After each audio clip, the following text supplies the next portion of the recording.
잘 지냈어요 모두 보고 싶어서 이동 어쩜 이렇게 시간이 안 가는지 정말. Anda suka menstruasi? Paling atas ini namanya ovarionistologi. Lalu bagian bawah ada endometrial histologi. Awalnya tuh praovulasi. Hari ke-5-13 kenaikan follicle stimulation hormone sehingga terjadi pertumbuhan folikel di dalam ovarium mulai dari folikel primer, folikel sekunder hingga folikel degraf matang.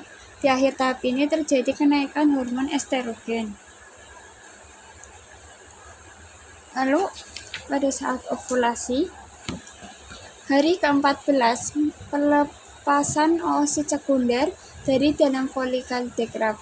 Saat estrogen naik menyebabkan FSH terhambat dan menyebabkan LH menjadi naik. LH memecah folikel degraf dan mengeluarkan oosit sekunder dari dalamnya. Oosit sekunder bergerak menuju ke oviduk, sedangkan bekas folikelnya tetap hingga di ovarium. Lalu ada pasca ovulasi. Hari ke-15-28, bekas folikel tadi berubah menjadi corpus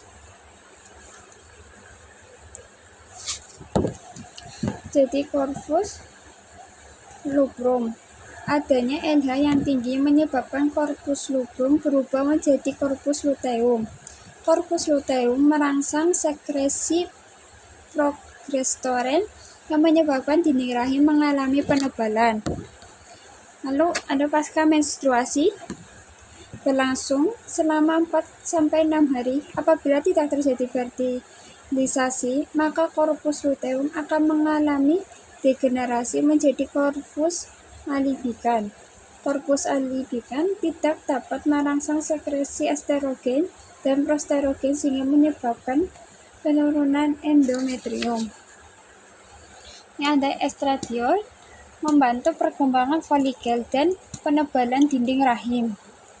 Lalu ada luteinizing honore, ini membantu ovulasi dan pematangan sel telur.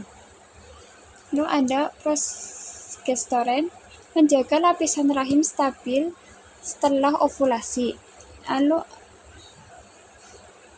ada folikel fase, ini tuh endometrium menebal, menstruasi, endometrium meluru, ada lutea fase, dan endometrium siap untuk kehamilan.